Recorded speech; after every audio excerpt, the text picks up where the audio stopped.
Kids screaming in their cradles, profanities. I see the world through ice covered in bleach.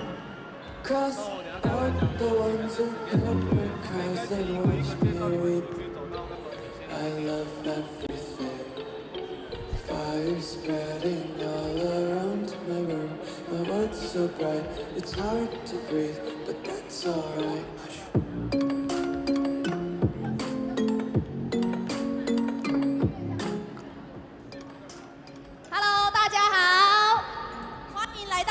台中联庄的主场周，那我们这一周跟下一周都是我们联庄男子排球队的主场。在这边先跟大家报一个好消息，就大家手上有没有看到有很多人拿着马克杯？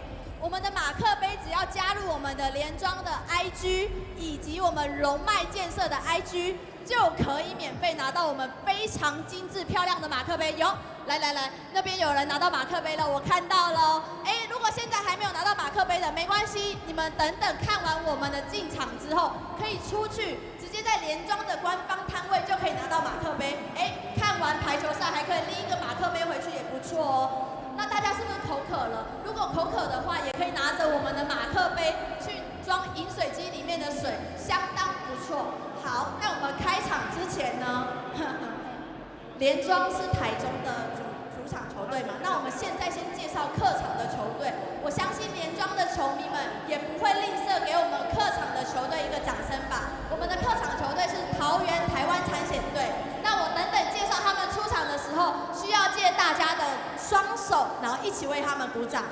来哦，桃园台产准备好了吗？好，首先我们欢迎1号的李尼西米，掌声不要停哦。再来5号的林谦，6号的杨艺平，7号的林廷伟，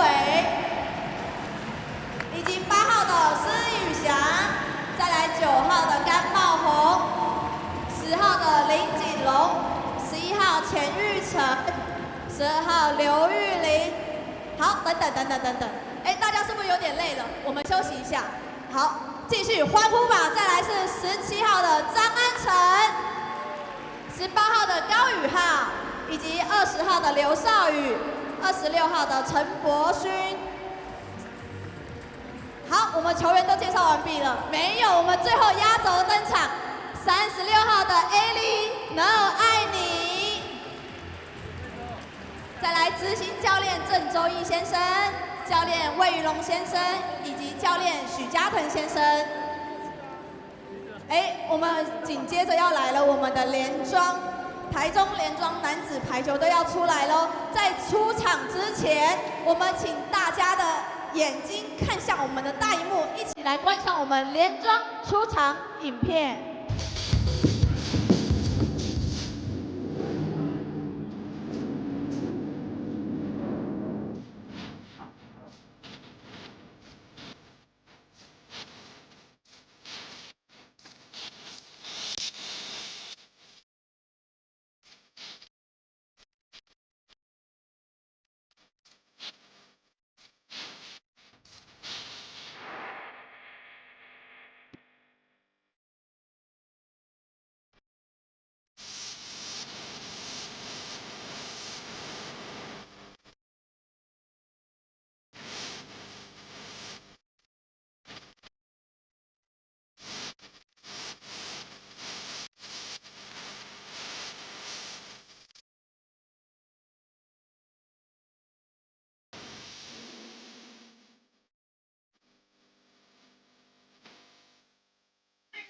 来，男性、女性同胞们都有养眼的要来了，我们现在一定要用尽我们的全力，一起尖叫，来欢迎我们的联庄队的球员。首先欢迎3号的柯凯杰，还抱一个非常可爱的小孩子。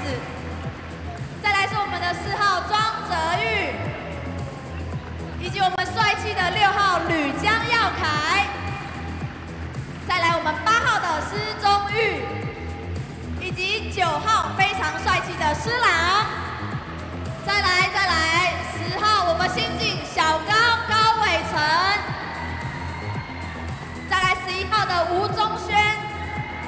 及13号非常帅气的林冠洲，再来我们14号可爱的吕庆红，以及15号刚当完兵回来的汪炳勋，再来16号我们的当家自由球员张云亮。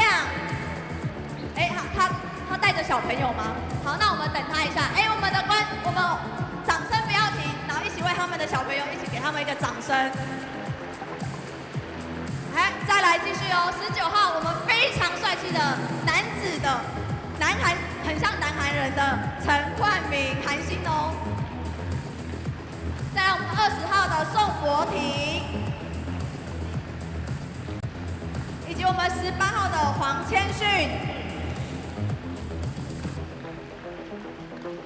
哎，都进场了吗？很帅很帅。最后我们要来介绍我们的连庄排球队的非常大的大家长，我们的连董连华荣先生，以及我们今天担任执行教练的吴兴汉先生，我们的教练简伟伦先生，谢谢大家。那我们双方球员互相握手致意，待会我们正式热身即将开始。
2024年10月26号星期六，在中台湾的国立台湾体育大学体育馆接下来为大家送上的7/20年甲级男女排球联赛，将由寻求卫冕的联庄男排要来面对中原大学化身的桃园台湾产险。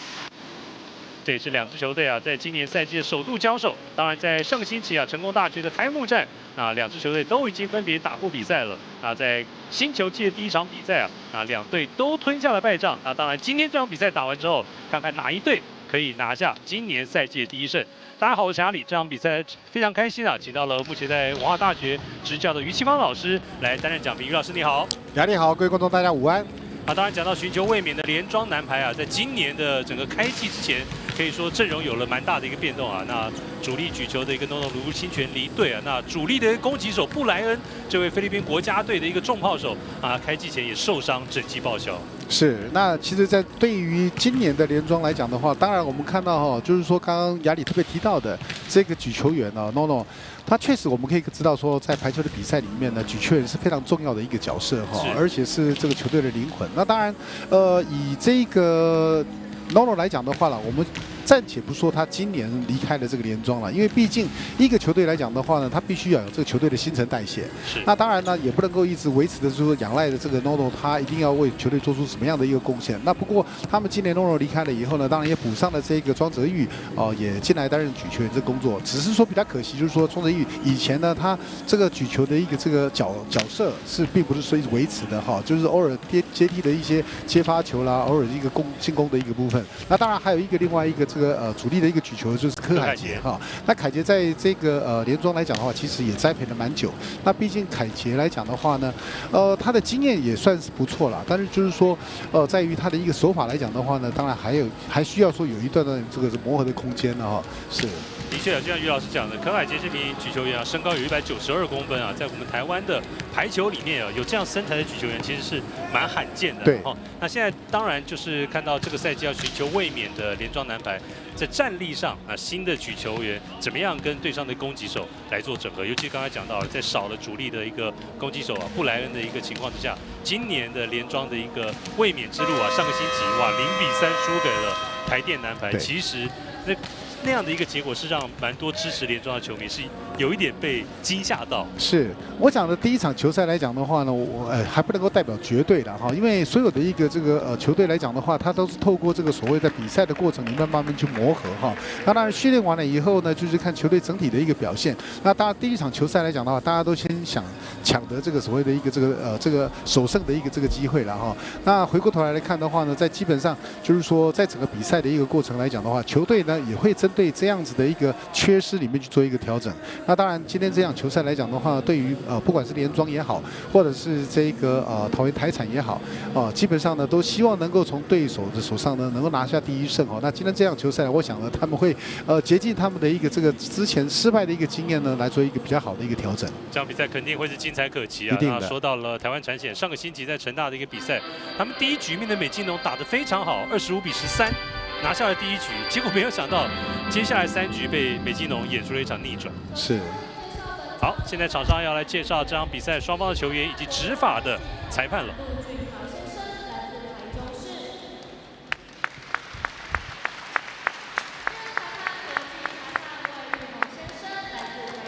第一裁判陆俊豪跟第二裁判副审魏玉红先生都是来自于我们台中的国际裁判。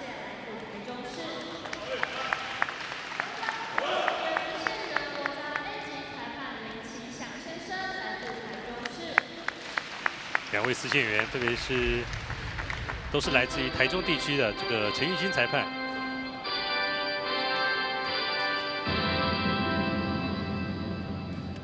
接着为您介绍本场比赛控制委员、审判委员王国荣先生，来自台南市；裁判技术委员王元成先生，来自台南市。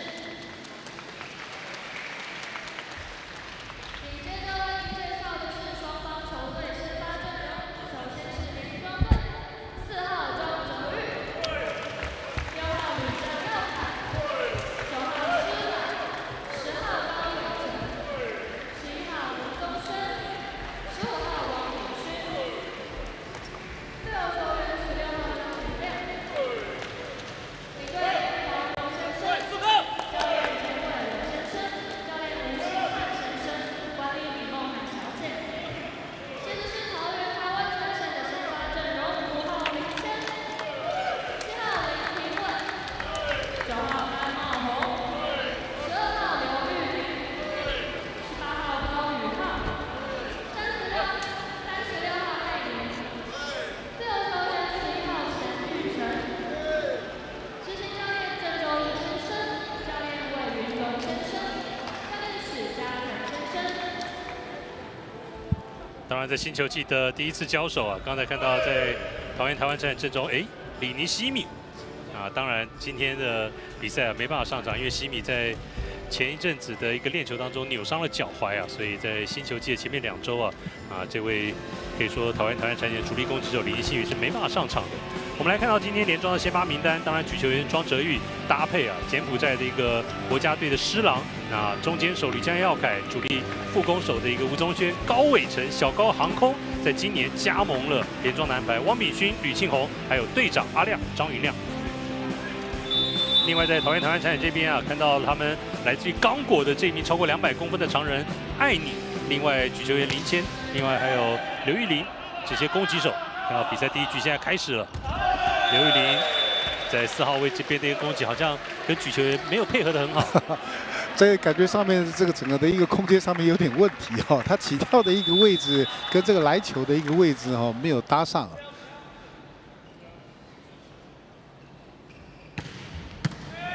庄哲玉的发球不错哦。对。林谦再举给刘玉玲这边，哇，这一次有了。小高这一次的一个防守其实蛮精彩的哈，但是球刚好是落在的这个网上哈，让刘玉玲来补了一枪。刘玉玲身高有193公分，最高的攻击点来到了3.25米。场上罚球是林廷伟。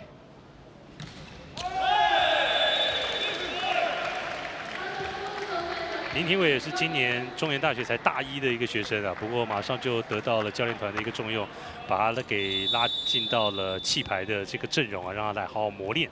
当然也是为了他们的今年的大专排球联赛来做一些准备。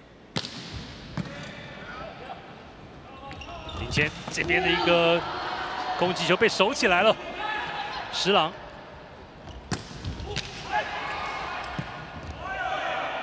修正球的一个攻击，这个球小大意了。对，这个处理球我觉得说是有点大意了哈，因为刘玉玲就站在前面而已哦。那小高当然想要处理一个安全球了，不过这个路线并没有选择的好。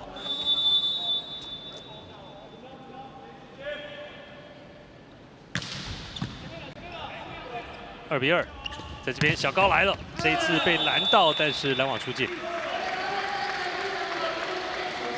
不过一开赛的可以看到啊，双方在发球的一个对象来讲的话呢，以这个连庄他还是针对的这个对方的主力的一个攻击手来做这个发球的对象哦。不过桃园台产来讲的话呢，我感觉上目前还没有看到有点针对性的。连庄这边吕家耀凯的发球，林谦单手举球，这是连庄的机会哦。好。宗轩也拿下了这场比赛他个人第1分。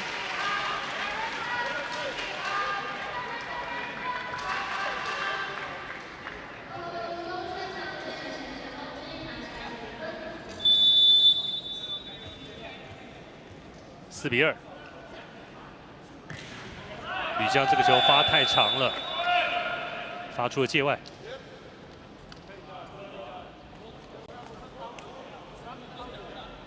好，这是桃园台产今年的队长啊，背号9号的甘茂宏。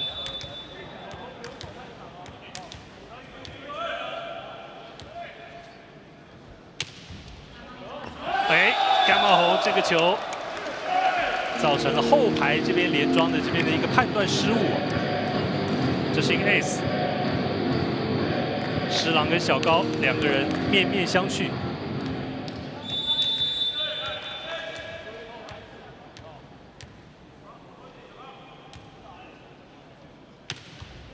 还是瞄准小高来做一个接发对象哈。哇，这个球有点勉强啊。对，其实刚刚2次的一个机会哈，我们看到施郎其实在前面的这个中间的后排的时候呢，其实一跳起来的时候呢，转换成举球，其实第一时间就可以来做攻击，因为对方完全没动作。刚刚台产也是一样啊，在这个举球的一个动作里面，其实他也可以第一时间就来做攻击了。吴宗轩的发球，林谦在这边这一次的斜线攻击有了。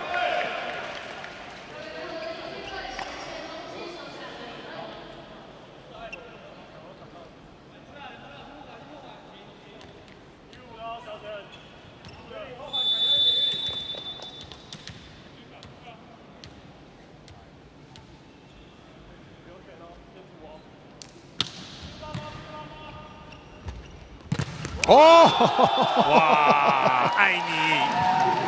这个球抓得非常准啊，而且可以看到安妮跳跳起来拦网的时候呢，整个身体已经有点侧向左侧啊，然后来你很清楚的知道说他要往他的左侧这个方向进来。哇，这艾尼拦网成功之后，比出打电话这个手势啊！这个有看网球比赛的应该都知道，美国的这个 Ben Shelton 很喜欢在这种攻击得分之后做出这样的一个手势。哦，在这边小高又来了，6比6，双方在第一局再度平手。小高这个杀球是2名拦网球员的中间穿了过去。其实这都是蛮可惜的哈，你跳的那么高，但是中间没有组合好啊，就是让对方这个见缝插针的进来。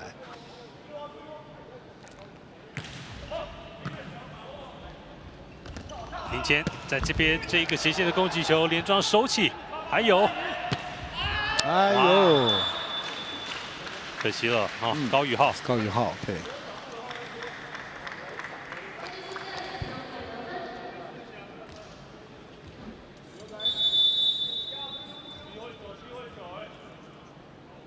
7比6，连庄目前暂时1分领先。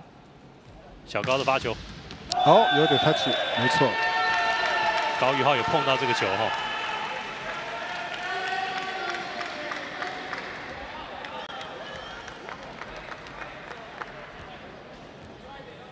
在今年已经进入到第20年的企业排球联赛啊，当然啊，虽然这几年是有对外售票啊，但是只要是65岁以上或者8岁以下，在企业排球联赛都是免费进场。高宇浩这个球面对3人拦网，林谦做给后排，哎，哇，是踩到3米线了吗？对，被判的是一个后排踩线。在6比6平手之后，被连庄连拿3分。桃园台湾产险的郑周一教练这时候喊出了暂停。哇，的确啊，脚尖踩到了3米线啊，这个画面看得非常清楚。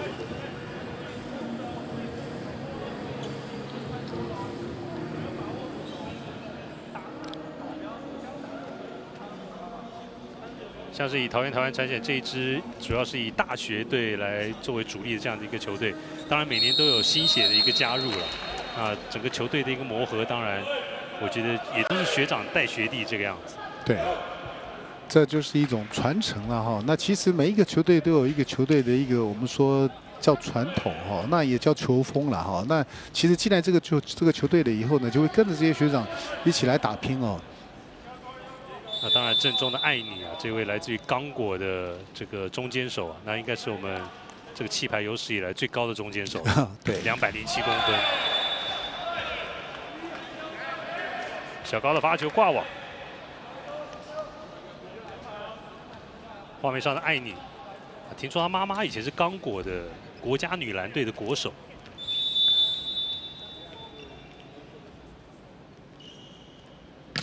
开闪高宇浩的发球，后排攻击，这一次的后排，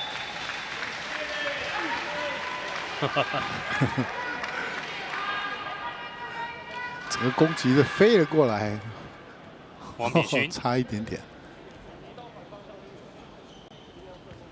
对画面上王秉勋来说，这边就是他主场啊，台体大是。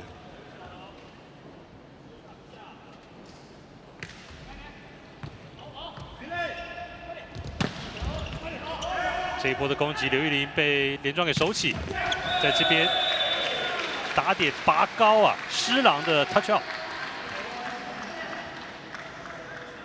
看到艾尼过来防守，就是专门打这种高打点，打拦网手的一个指尖呢。基本上来讲的话，我们可以看到现在的排球哈，其实打点第一个都是光拉高起来打哈，而且这种扣球的一个部分来讲的话呢，并不会说就直接往这个所谓3米、4米的地方来打，都打比较长线的一个部分。桃园台展林廷伟的攻击得分，追到了8比11，3分落后。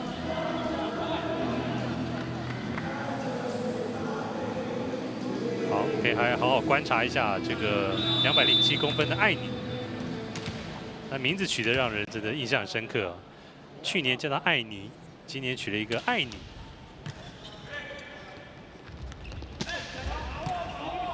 这一波手起，林谦交给后排，这个后排结果被对方完全抓到了高宇浩。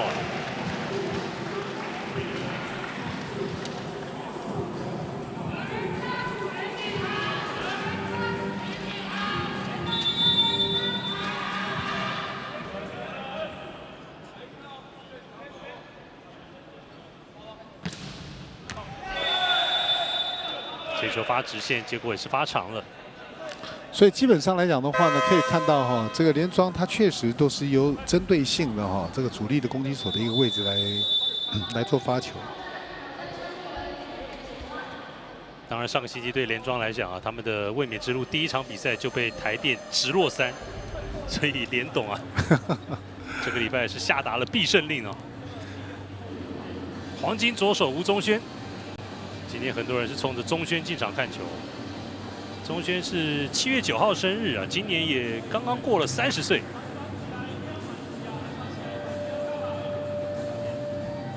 连庄这边提出挑战，看看刚刚这球有没有压在界内。不过刚刚这一球来看的话呢，其实就刚好在我的这个前面来看的话，其实应该是出界的。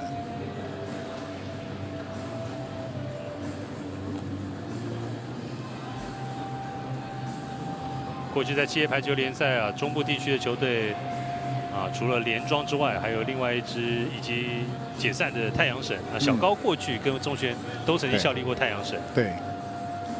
啊，太阳神其实在棋盘那几年，他们在整个周边商品的一个开发其实是蛮成功的。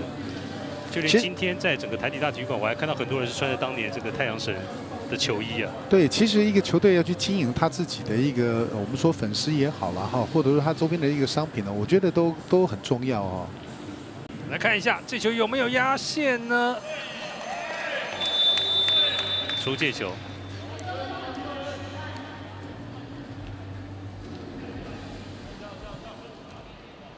桃园台展轮到了举球员林谦的发球。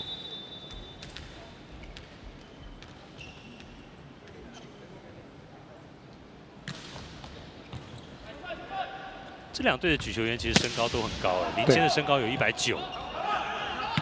哇，这球还有刘玉玲。哇，这有点像背 C 的这样的一个打法了，对不对？是。其实你可以看到连庄队里面呢，我觉得他最大的亮点就在于小凯的一个部分，就李江耀凯，他的快攻啊，他的快攻其实是相当有他的一个这个效果的哈，还有他的拦网，我觉得他这个点啊是连庄里面蛮重要，当然攻击手是能够去一个蛮重要的一个得分的一个这个位置哈，但是其实在整体来看的话呢，中间手如果说能够发挥出来的话，其实这整队的一个战力啊，他可以打得更好。那重点当然是要先接发球能够到位啊，中间手才有发挥的空间。是。刘玉玲的发球，这球也发得不差。哦，宗轩的这一个球，连庄得分。其实你可以看到，在整个的发动里面来讲的话呢，它也有点接近像短平快的这样的一个模式哈。那个主攻手他也是用这样的方式来打，所以用个人的一个节奏去扰乱对方哦，这也是一个蛮不错的一个这个打法。第一局的比分14比10，目前连庄男排暂时4分领先桃园台展。哇，这个接发球没接好。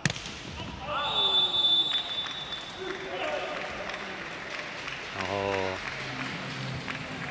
看到林廷伟的攻击又再度出现了失误，分数现在拉开到了5分差。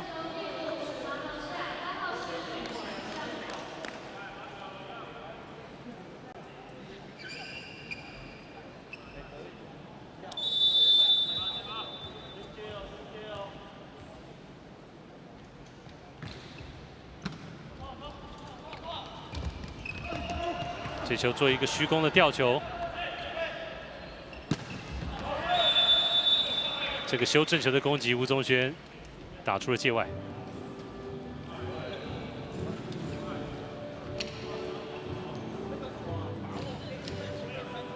桃园台展这边把艾尼又换上来了。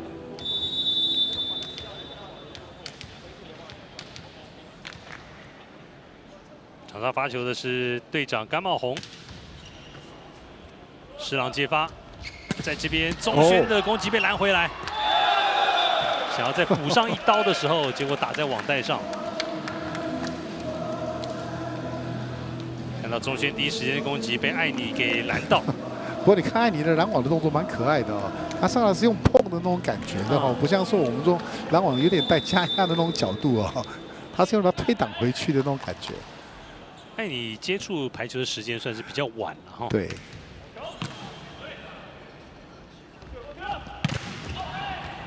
在这边拦网虽然拦到，但是球没有能够压下来。所以你看他像他这2次的拦网的形态都有点类似哈，所以你看他碰到的一个状况里面呢，他变成打手出界的一个这个比例就会比较高一点，因为他没有角度哈，他是往前推的那种感觉，所以那种反弹的角度就比较容易出界。不过我感觉上了哈，他今年算大2了哈，他大1的那一年的时候，感觉上他在整个移动的脚步上面呢是他最大的问题哈。不过可以看到到目前整个状况还算不错哇。说着是脚抽筋了吗？哇，艾妮刚才落地之后，哇，哦，对的，脚踝受伤了。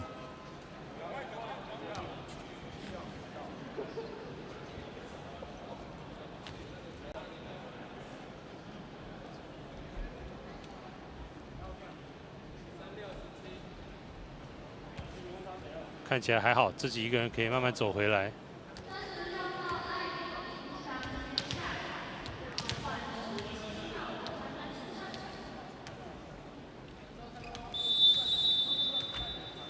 这有的时候呢，这个选手这个在落地的时候，一个角度哈，瞬间的扭转的一个状况哈，会造成一些不舒服。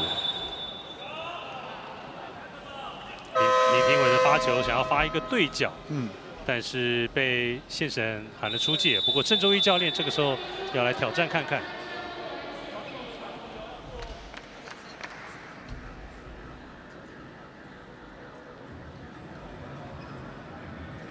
这有的时候呢，这个教练呢，他也会观察啊，看看这个宪审啊这些的一个动作是不是很顺畅的，第一个时间就帮他来处理哈。不过刚刚我看到郑教练感觉上是看了宪审的那种，好像是动作比较慢了一点点，所以他就提出了这个挑战啊。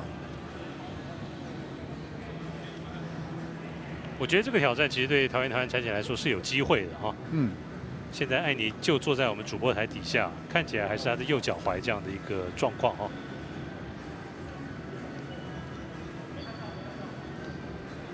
好，来看看挑战的一个结果。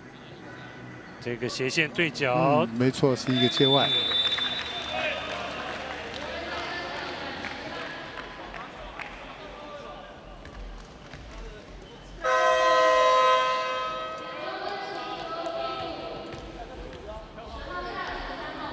就看了一下艾妮的，好像他是在膝盖的地方啊受伤了，并不是在脚踝哦，应该是这个膝盖的地方。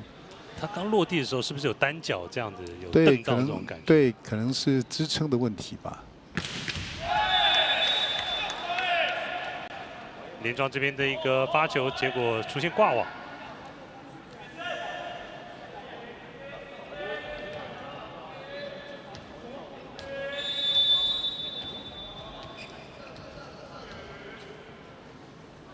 台湾台战，石宇翔球抛得很高。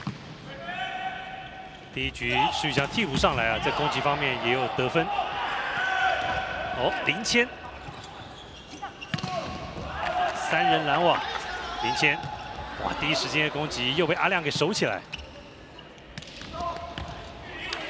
哎呀，卡住了，还好。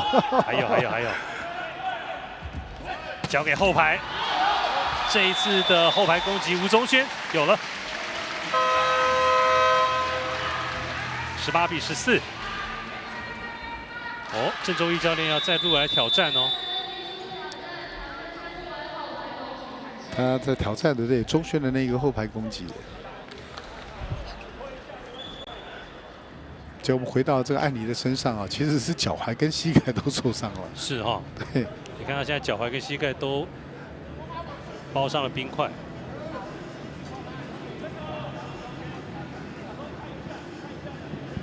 其实说像这种超过200公分这么大的个子啊，在排球运动这种又非常讲究这样的这种垂直起跳的这种爆发力。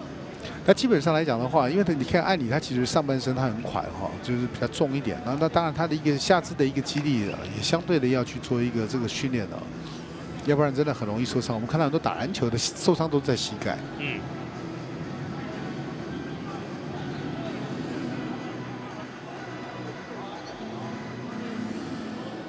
好，连庄来挑战宗轩的这个有没有踩3米线？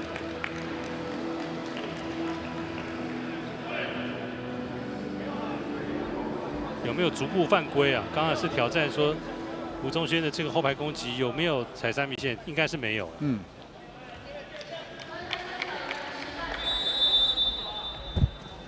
连庄这边王炳勋的发球，徐宇翔接发之后，刘玉玲，这球被连庄手起，施郎来了。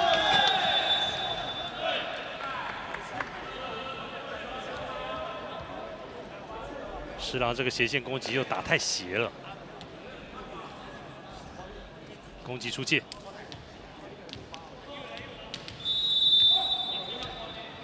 场上发球的是替补艾尼上来的张安晨，张安晨身高有192公分。还有刘玉玲，这个吕江这边已经把他的这个攻击路线拦得死死的。对，玉玲他其实这个球几乎是完全没有助跑的哈。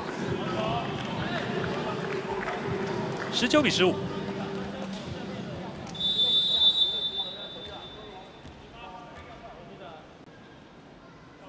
连庄今天的先发举球员庄哲宇，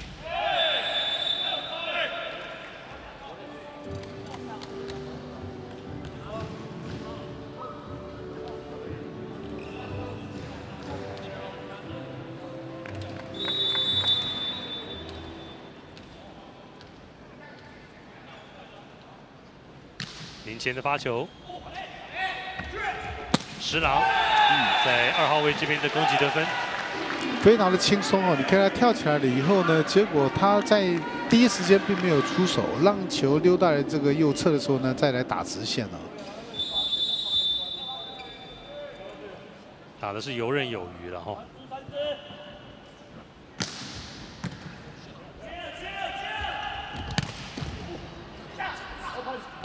这个长攻被手起，林谦再举给2号位这边。 后排施郎的一个吊球，哇！后面完全没有人补位。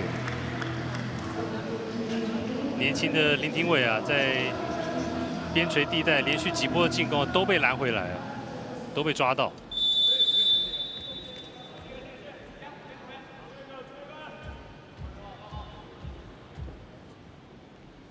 回到了5分差距，哇，霸包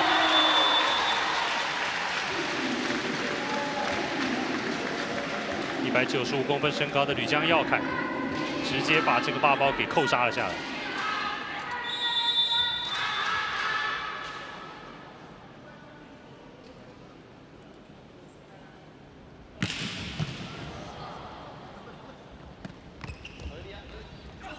林天伟的一个吊球。 石郎，对，哇，他这第一时间就来打了哈，这个，所以我们说他前面的呢，在前面的时候呢，也是同样的在做一个举球啊，现在直接上来就打，你可以看到对方完全没有做准备。连庄这个时候把柯凯杰给换上来了，分差现在23比16，来到了7分。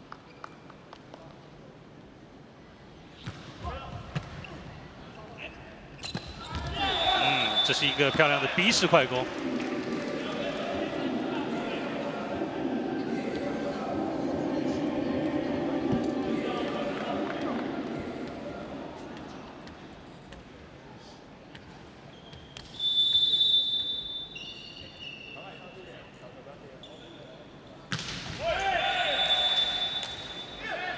刘玉玲这个发球的加压，可惜没有扣好。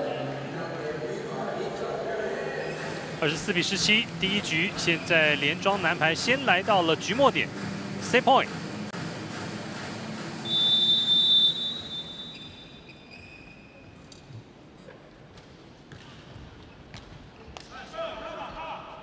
刘玉玲接发，施宇翔面对3人拦网，高打点 ，touch out。这一次的攻击你可以看到施宇翔，他其实是往上来打的，3个人在那个地方，他就往上来打。 以攻击手来说，施宇翔身高并不算高，182而已。对。甘茂宏队长的发球，施郎接发，在这边交给钟轩，这一分稳稳拿下。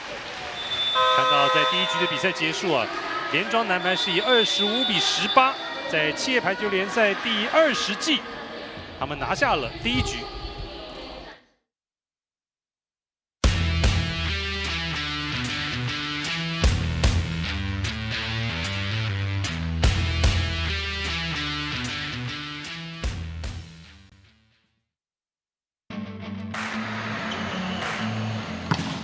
企业20年甲级男女排球联赛，没有平凡，只有卓越。技术与力量的巅峰对决，拼搏与激情的荣耀象征，见证心灵与体能的极限挑战。企业20年甲级男女排球联赛 ，Hub Sports YouTube 频道，全赛季现场 live。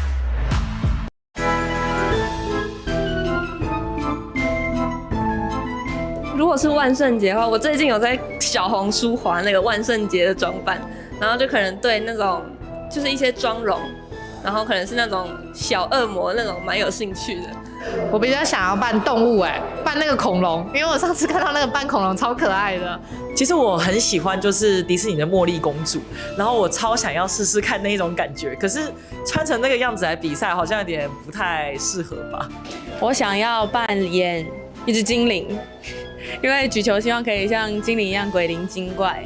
对，因为我最近在看那个 One Piece， 对，然后我觉得他是一个梦想很坚定的人。僵尸吧，因为就不用动了。我想扮成球主，因为站着就好了。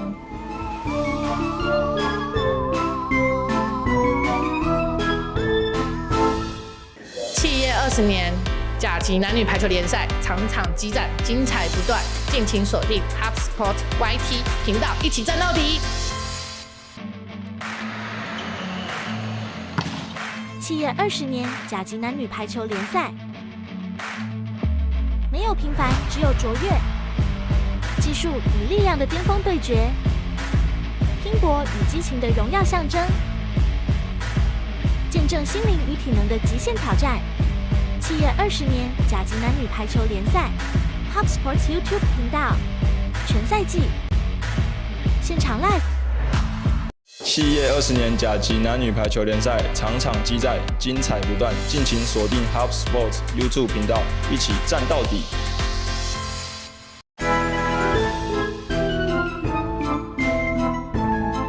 我本来是想扮南瓜啦，就戴一个头套南瓜，但我觉得南瓜好像很多人扮，那我就扮那个小恶魔好了。蜘蛛人吧，因为蜘蛛人他有那个可以喷蜘蛛网那些的，然后就可以把球定在那边，然后想要攻击的时候再攻击，这样就觉得应该会蛮有趣的。我觉得我应该会扮演钢铁人吧，把自己全部包起来。我最想扮演透明人吧，因为其实我自己平常是一个很安静的人。想扮演小丑，就给大家带点一点欢乐。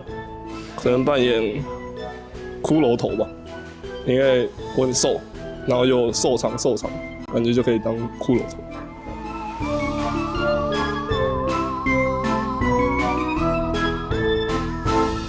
企业20年甲级男女排球联赛，场场激战，精彩不断，敬请锁定 Hub Sports YouTube 频道，一起战到底。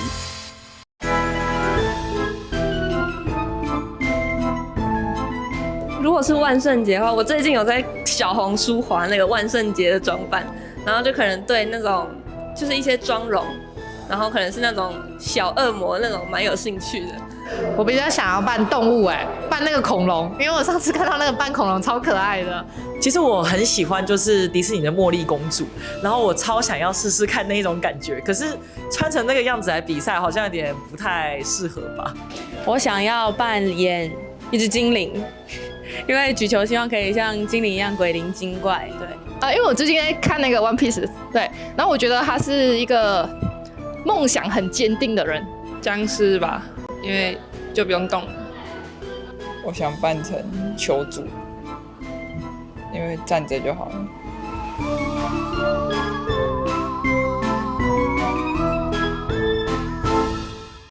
企业20年甲级男女排球联赛，场场激战，精彩不断，敬请锁定 HubSport YouTube 频道，一起战到底。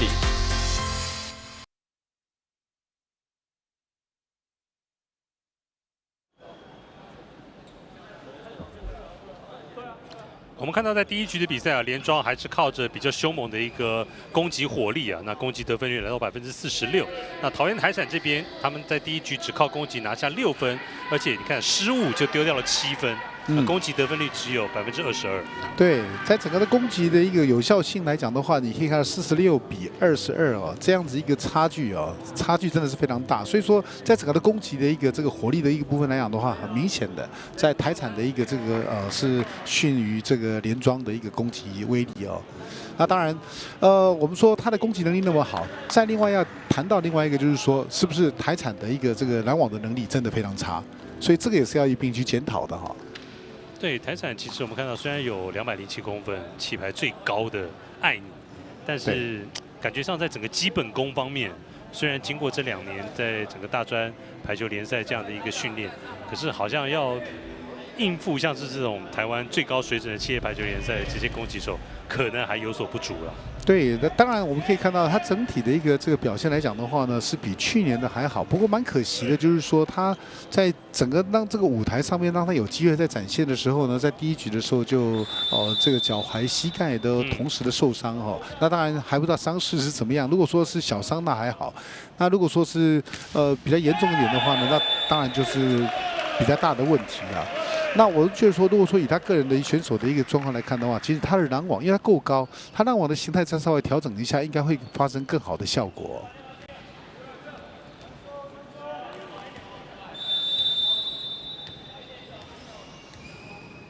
在第2局一开始，台产这边领先的发球就出现了失误，庄哲玉，哇，也礼尚往来，庄哲玉的发球也出现了状况。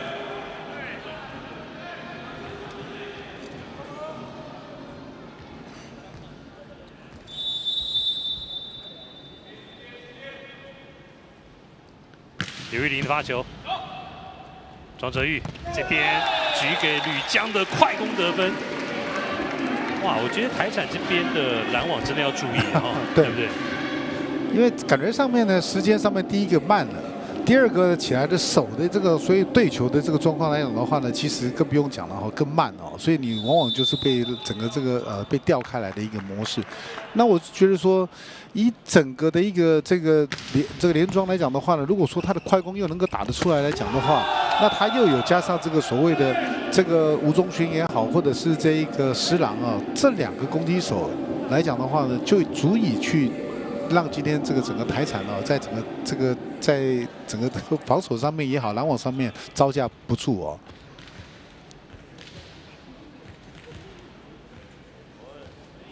桃园台产队长甘茂宏，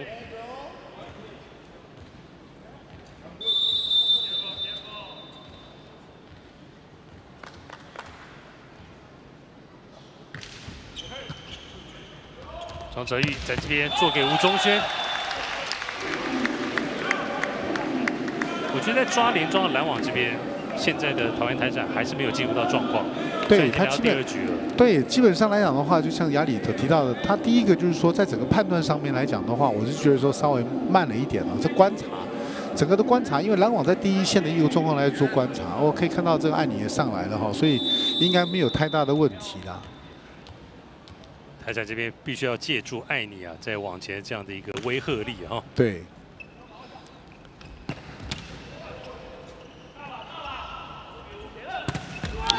这边拦到喽。对，你可以看到，基本上的艾尼在那个地方是斜线哦，那逼得连庄就是说我不打你艾尼这条路线，我要转换成直线了。那直线的一个区块里面呢，就让这个林廷伟呢，他很容易去拿到这个拦网的一个得分的机会啊。刚才抓到的是小高啊，3-3。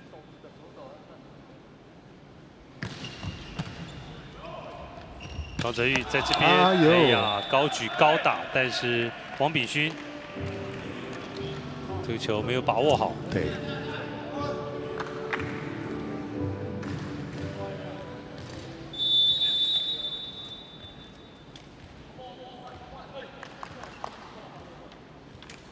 桃园台战林廷伟发球，左撇子林廷伟，哇，这个球是直接要发给我、啊。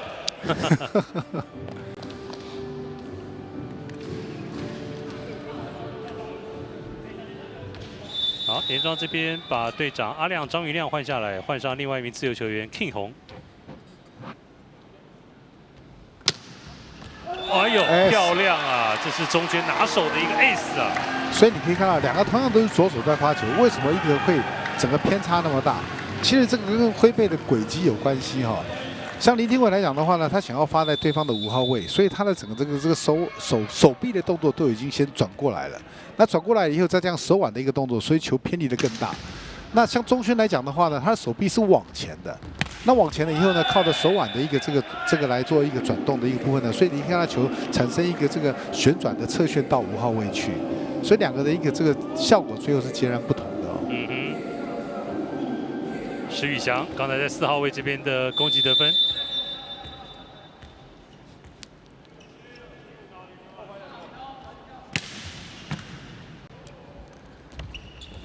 哇，这是一个快抹啊！王敏勋，快攻手出身。其实面对来讲，按你的一个单人，如果单人拦网来讲的话呢，其实攻击手还是有利的哈。因为我们刚刚提到，按你的其实他的拦网的经验呢哈，他并不是很好，但最大的优点他是会跳，就是高了。对，他会跳。那你不要再不要落到他的手的一个范围里面就好了。那其实你不管你是强击也好，或者是吊，只要改变了路线哦，都应该是蛮好通过的。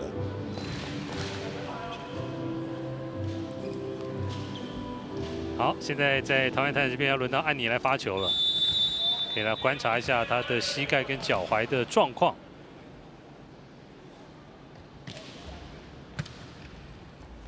哦，结果这个球直接被偷袭得手啊，庄哲宇。所以我们一直谈到的就是说，在整个观察上面的问题啊，台产，你像这个球，庄哲宇他跳起来了以后呢，单手举起来，你看茂王还是没动作的，前排都没有人动啊。对啊。所以基本上你可以看到的这个举球员的一个动作里面呢，你就大家可以猜到，他不一定100%，但是你可以猜到说，可能他下一个动作要做什么，就要靠你眼睛的去观察。徐宇翔接发这个球，刘玉玲大力扒，被守回来，修正球，施郎，施郎这个修正球还打进了。哇，后排又没有人了。对，这个是打点的一个模式哈，但整个防守上面呢，并没有去做一个移动啊。这已经修正了，可是这个球哇，施郎也是制空能力不错啊，所以最后选择这个点打得非常好。林谦，这一球再举给林廷伟，林廷伟这个球。要挑战吗？对，提出了挑战。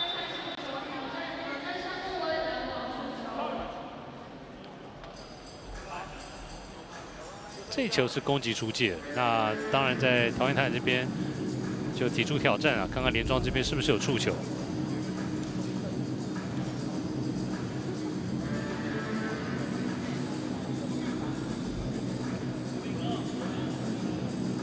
来到企业排球联赛现场看球啊，那球迷们随时都有可能在这个挑战的过程当中出现在球场现场的大荧幕上。哎，对，就像现在的妈妈带着小朋友一样，要大胆的秀出自己啊。是。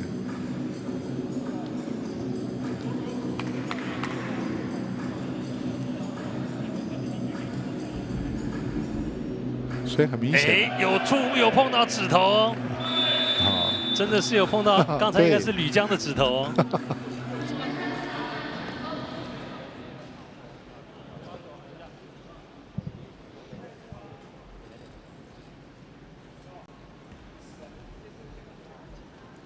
我这一来一回差2分呢。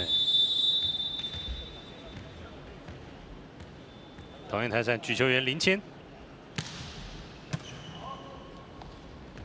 庄哲玉做给后排的小高。这球被守起来喽，同样是后排石宇翔的一个吊球被拦回来，哇！庄哲玉举球员能举能攻，对。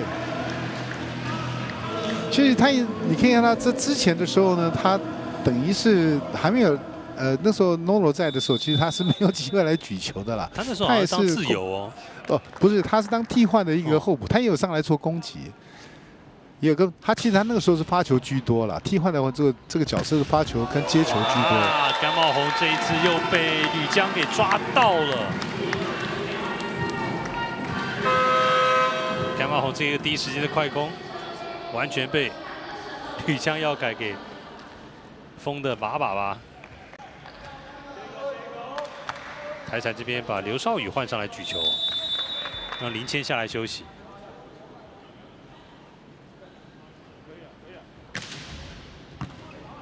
分数被连庄现在又拉开到3分差了。哇！我觉得今天桃园台产后防真的很空虚啊。这个施郎这个球，哇，举的。有没有持球的？有没有这个持球的嫌疑？2次。对，其实他这个球，他是当然他的出手是稍微慢了一点点的，不过这个球应该还算是合理的范围啊。马包，真的被吓到了，这移动稍微慢了一点。是少宇。哇，现在被连庄现在又拉开到12比7，5分差距了。啊，逼的在。桃园台产这边啊，现在郑州一教练再度喊出暂停。状况不好，换下去，换一下，接发可能不好，接发防守换一下，对，直接换接，你接你手可以，你接，好 ，OK， 来，对。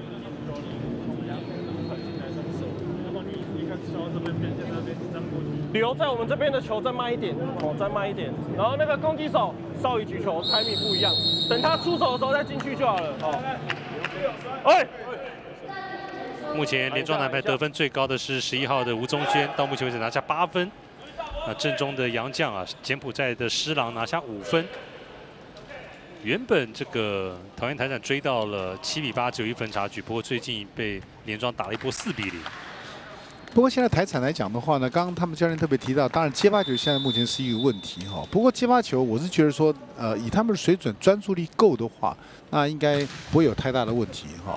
那其实现在回过头来看，就另外一个叫战术的问题。你可以看到我们现在的一个战术的打法非常的简单，当然这个都是从跟所有国际的一个网络上面也有很大的关联了。大家都看到国际的这些选手的一个战术打法是如此哈，所以说我们都基本上你可以看到我们打法也都是如此，就是说很单纯化。但是要考量的一件事情就是说，选手的身高落差、弹跳能力的落差，这个是一个很大的问题。但是你回过头来看我们东南亚的一个球队，其实东南亚的球队里面现在的整个一个战术里面呢，已经逐渐一直在改变了，慢慢的又回归到我们早期的一个打法，就变得不是这么一个打这个单纯的一个位置，而是一个切动或者是交叉的一个比例越来越高了。而这些的一个打法里面，其实它的效果是，就是说可以看到明显的一个在为各球队里面去扭转它的一个这个劣势的状况。那我觉得台产那面上连庄这样的状况里面，不妨去改变他们自己的一个战术打法。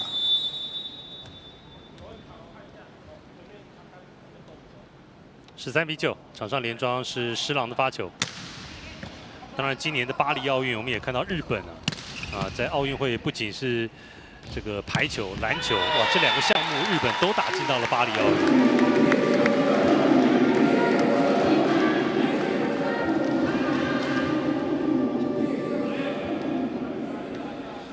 你看到前面第1局跟第2局同样的位置，中轩对上的这个我们说施宇翔，几乎又是一个 ace 施郎，他的这发球真的是力道蛮强的。所以我们刚提到的就是说，中轩对到施宇翔，其实施宇翔刚刚在这个贾里兄也特别提到，他身高只182，个子不高，所以说基本上来讲的话，他应该想办法去拦到一个路线，比如说我拦他的一个直线，然后斜线来防守。如果说他要去选择2个路线，或者是去做这个不定性的一个这个拦网的一个位置来讲的话，其实桃园台产他的防守更难防守。你要觉得球人家会发来我这边，你就看就多准备，不要发出来你才判断来不及。好 ，OK， 最近连庄是拉出了一波7比2这样的一个攻势。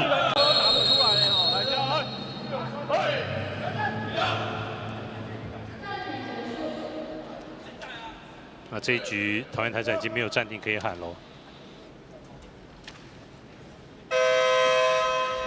今天在台体大还有这种远道从韩国来的，哎，真的。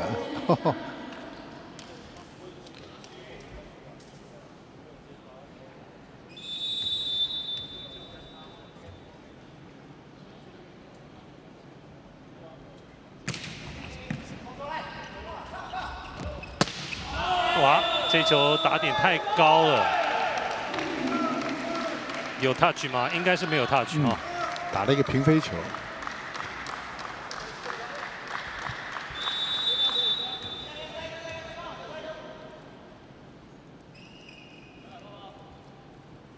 施朗的发球，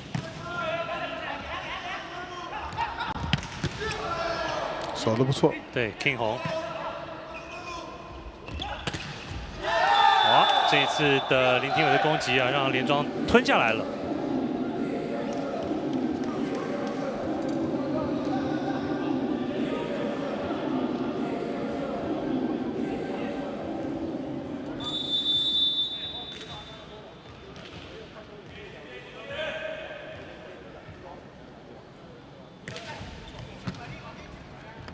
连庄这边的进攻，吕江耀凯被艾尼给拦到了。哇，艾尼！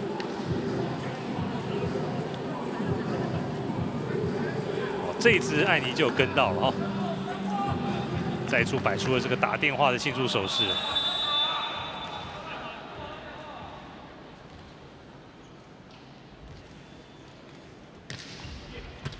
发小球，再给吕江。在艾尼的前面复仇成功。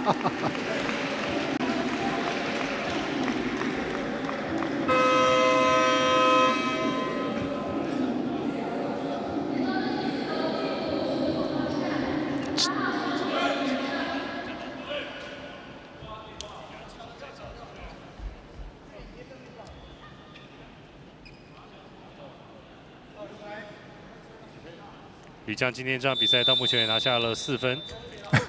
所以我说吕江的发挥，他能够发挥出来来讲的话呢，其实真的对连庄有很大的帮助。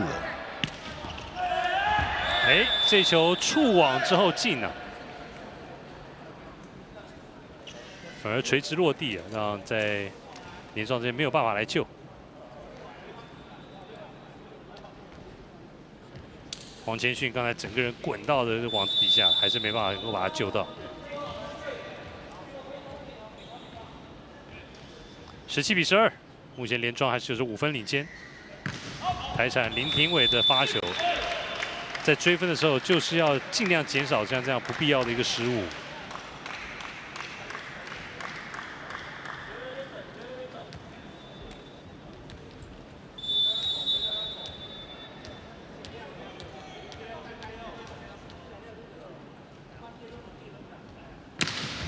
宗轩的发球也太大力了。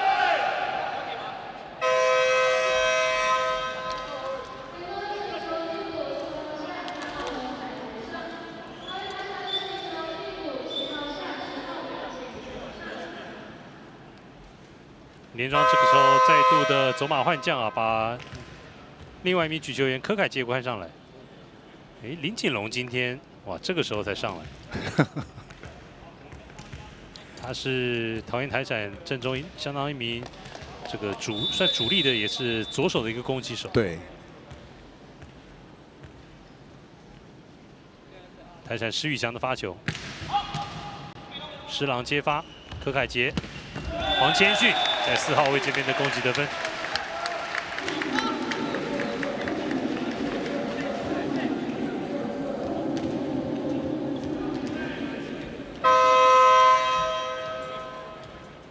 哦，这个时候让宗轩下来休息，把宋博廷给换了上来。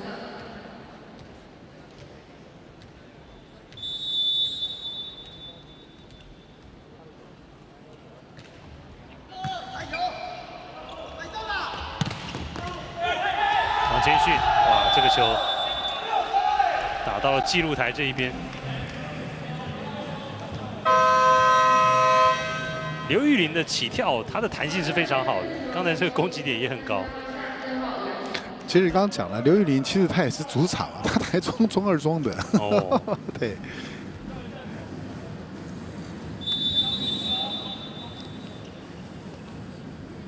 台湾台展换上杨一平来发球，阿亮接发之后，这边交给施郎，高打点的一个touch out打得非常简单。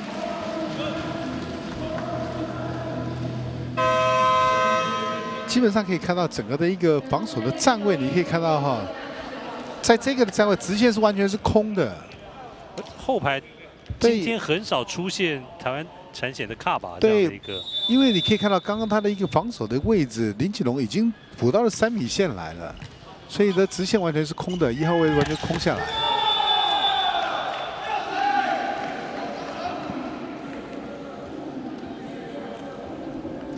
这个在场边播球是很刺激啊！刘玉玲的这个大斜线直接朝我们喷过来，这个就3D 立体感了。20比15，柯凯杰在这边做给施郎，这一次被抓到了。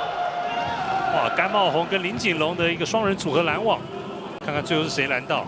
应该是林锦龙吧？林锦龙，对对。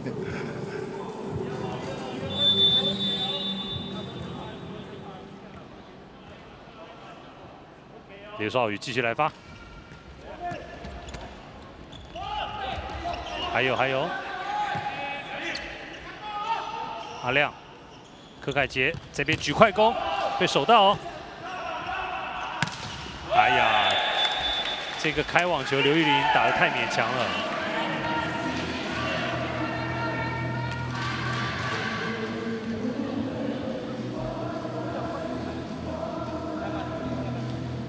21比16，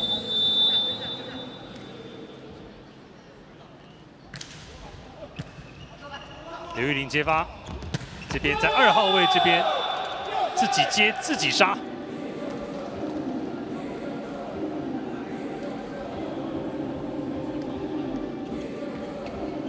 发现在拦网2个人中间有个大洞，就直接朝那个洞里面杀就对了。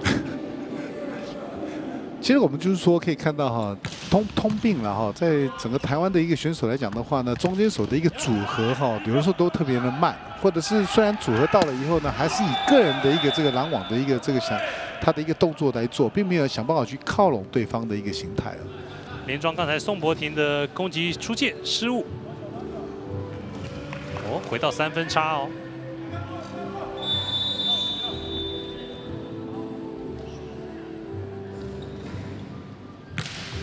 哦，这个球发得好，刘玉玲的这一个发球，对，这球发得好。后排黄千训的接发球失误，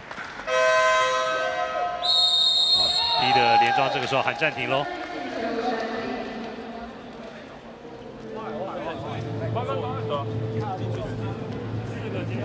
我只能送你一句，不要紧张。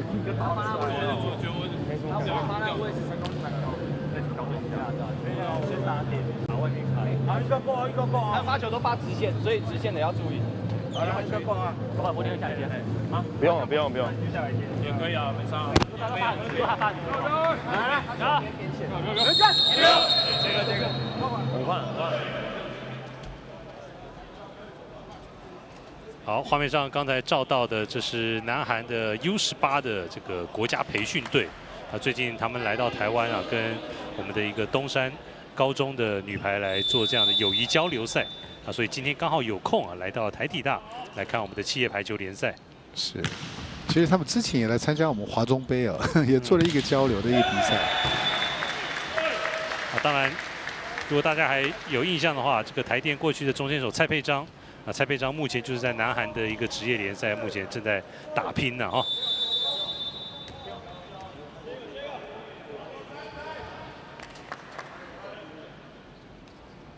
其实这几年我们台湾男女排的球员到日本、韩国的人还蛮多的。施郎把这个球救回来，黄千训垫过去，刘玉玲在这边来看到施宇翔这个球也被守到。对，黄千训这个球被拦回来，还有。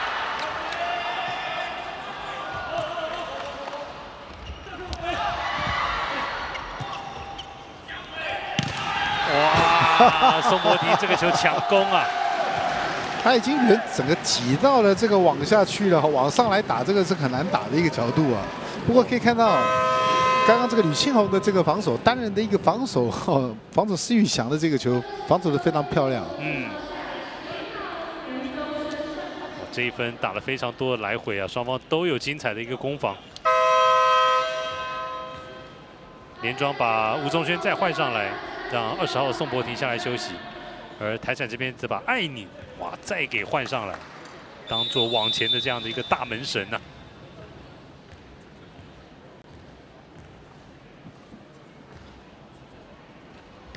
台产队长甘茂宏，黄千训接发，柯凯杰这个球举太低了，对，这个球整个是平的，但是台产这边没有把握住这个机会啊。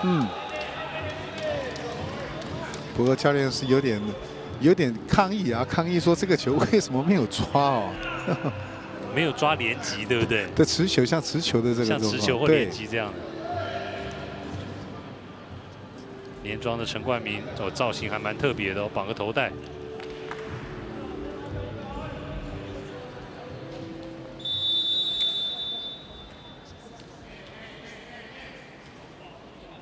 陈冠明也是连庄的快攻手。哦，哇，这次被抓到了，对，完全被抓到了，施宇翔。因为连庄知道这个艾尼就算跳，也只是掩护而已，对不对？对。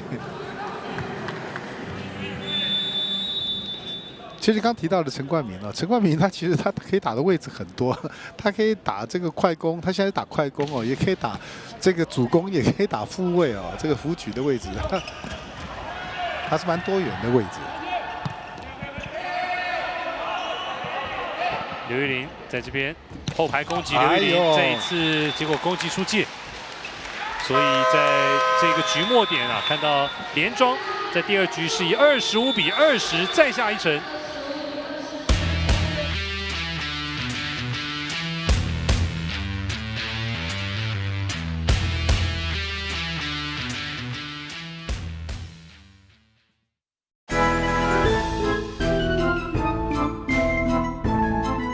如果是万圣节的话，我最近有在小红书滑那个万圣节的装扮，然后就可能对那种就是一些妆容，然后可能是那种小恶魔那种蛮有兴趣的。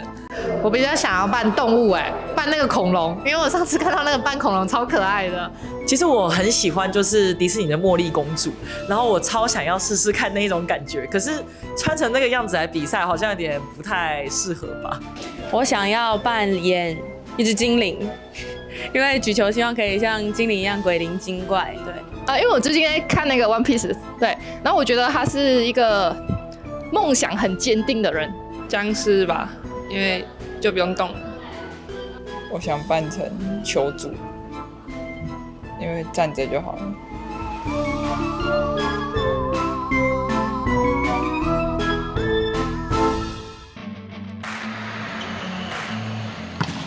企业20年甲级男女排球联赛，没有平凡，只有卓越。技术与力量的巅峰对决，拼搏与激情的荣耀象征，见证心灵与体能的极限挑战。企业20年甲级男女排球联赛 ，HubSports YouTube 频道，全赛季现场 live。企业20年甲级男女排球联赛，场场激战，精彩不断，敬请锁定 HubSports YT 频道，一起战到底。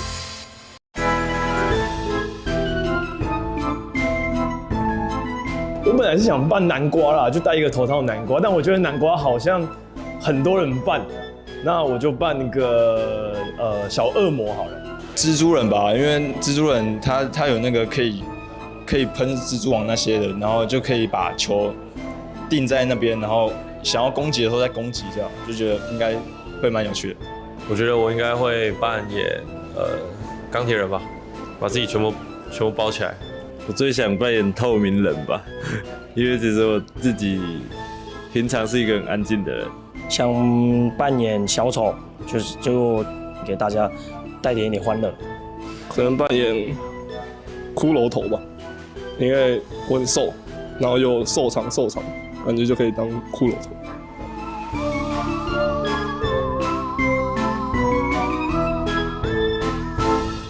7月20年甲级男女排球联赛，场场激战，精彩不断，敬请锁定 HotSpot YouTube 频道，一起战到底。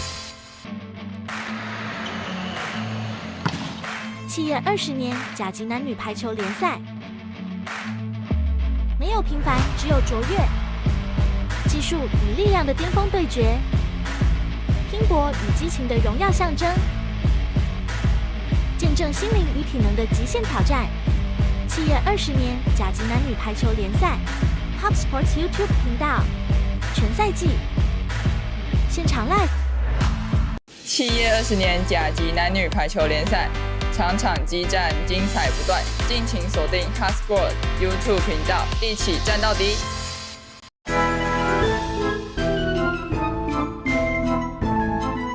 如果是万圣节的话，我最近有在小红书滑那个万圣节的装扮，然后就可能对那种就是一些妆容，然后可能是那种小恶魔那种蛮有兴趣的。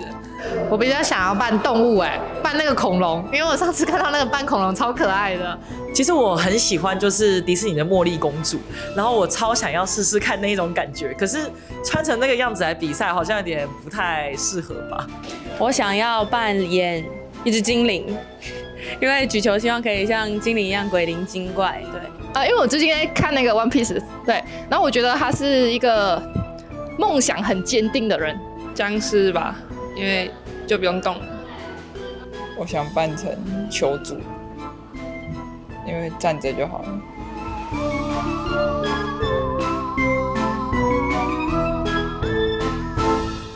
7月20年甲级男女排球联赛，场场激战，精彩不断，敬请锁定 HotSport YouTube 频道，一起战到底。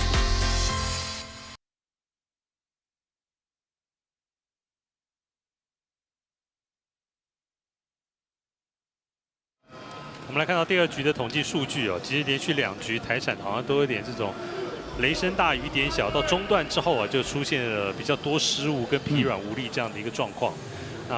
第2局的他们的整个攻击得分率还是虽然比第1局好一点点，但是如果比起连庄的攻击得分率54%，看起来还是这场比赛是被连庄压着打。对，没错。当然，在这一局里面来看，可以看到这个篮网的一个得分有点上升了啦哈。那当然，这是一个不错的一个这个我们说在球场上面随时做的一个这个所谓的检讨嘛哈。不过可以看到接发球上面呢还是一个问题哈，他连续接发球就失掉了有4分哦。对。所以有的时候呢，我们看这些数据看起来不怎么样，这几分呢好像没什么，但是你把它全部并在一起的时候就25分了。是。今天第1场比赛，台电男排是3比1击败了康体，拿下了开季的3连胜。台电今年真的是来势汹汹啊，卷土重来啊！而且今年阵中也增加了一些新的攻击手。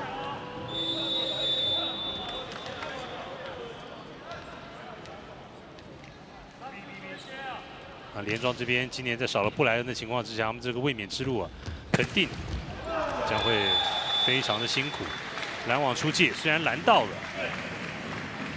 其实以布莱恩他的一个状况来讲的话，缺阵哦，那其实以现在来看呢，在整个的一个气联可能就更加的平均了哈。那实力哈，对，会跟着。当然，有几个是学生球队的来讲的话呢，当然他们自己也要更加努力啊，不是说完全没有机会的。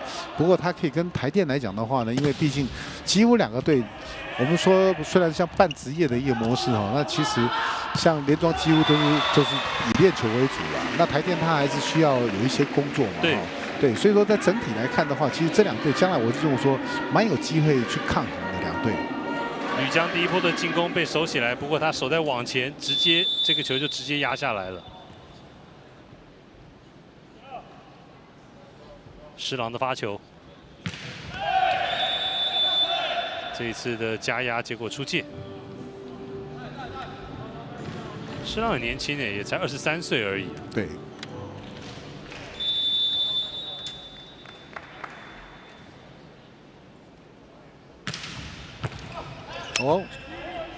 这个是桃园台展的一个 chance 哦，林谦做给施宇翔，4号位这边的攻击得分。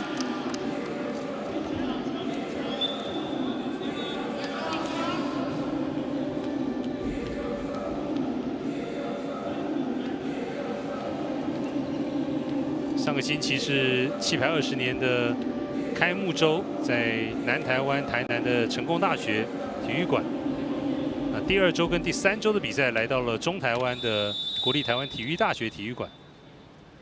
第4周跟第5周则是要去到了苗栗巨蛋来进行企业排球联赛。小高这个球被拦回来，庄哲宇再举给小高，再来一个。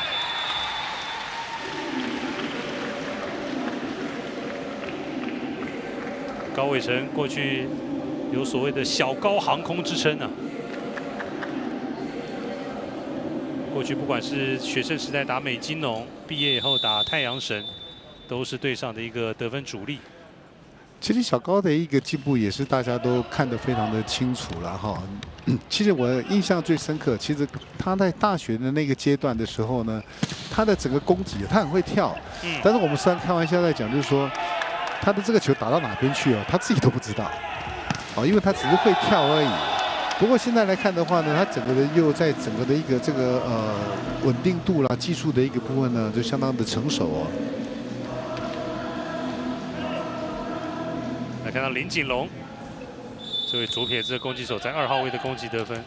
我个人对小高印象最深，就是那时候他念师大的时候，有一年的大专来排球联赛，在红馆。那1楼的那个柱子，那一年办的活动是叫那些球员们就是跳得最高的，把那个 3M 的便利贴贴在那柱子的顶端，最高就是小高的高伟成，真的很会跳，真的。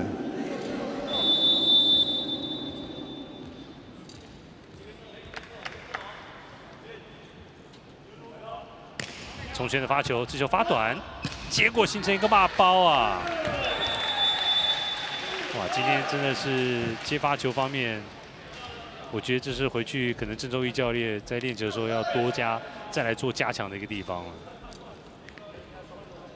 这个很明显可以看到啊，在整个的一个发球的一个这个我们说手法里面呢，就是发长发短的一个部分哦，来扰乱对方哦。你看这个球也发长。所以有的时候，比如说攻击手自己要很清楚知道说我这个球抛起来了以后，我的助跑，我跳在空中，这个出手的一个这个整个的一个这个动作上面呢，是不是很顺畅啊？如果不是很顺畅的时候呢，有的时候就要改变一下这个不做这个强击的一个现象啊。林锦龙这球也尝试来做一个发短球，出现失误。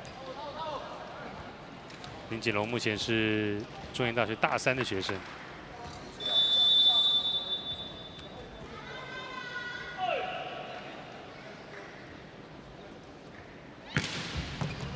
小高这个球发得不错哦，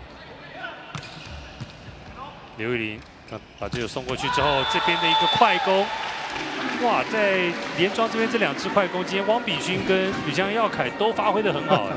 对。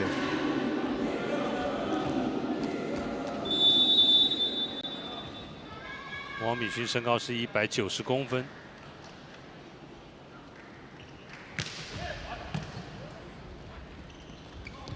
施宇翔，哇，这一球挪印了，打在自己家的网带上，有点刻意想要闪拦网球员打斜线哈。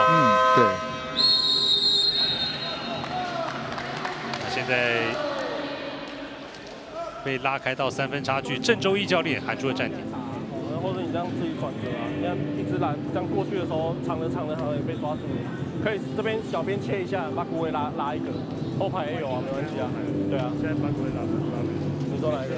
好，可以，就这边把骨尾啊，这边打一个小交叉也没关系啊。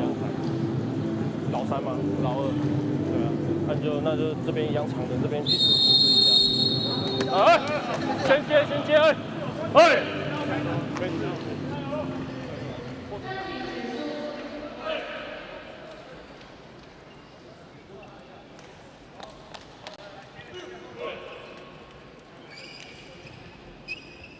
好，暂停过后回到比赛。连庄在上个星期被台电直落3击败啊，这场比赛他们要寻求新赛季的第1胜。石宇翔这球空中又被拦了回来，艾妮，两边这个球都没有什么处理好啊。刘玉玲这个球还有吗？还有，裁判的哨音没有响啊。对，石宇翔这边打了一个 touch out， 连庄这边以为刚才那球已经落地了，对不对？裁判的哨音没有吹啊。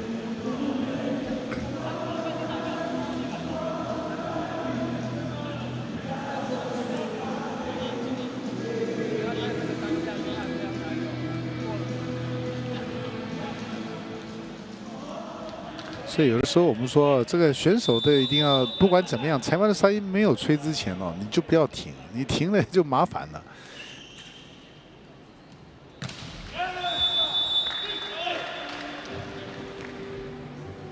我在这边也顺便跟大家更正一下，我刚才讲的就是以前台电的常人蔡佩章啊，原本是在南韩的职业联赛啊，不过今年也转战到了日本的职业排球去了。今年7月份的时候。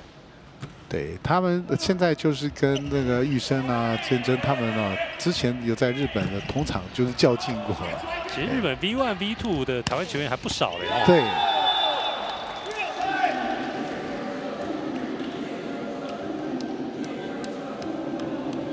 林谦这球举得不错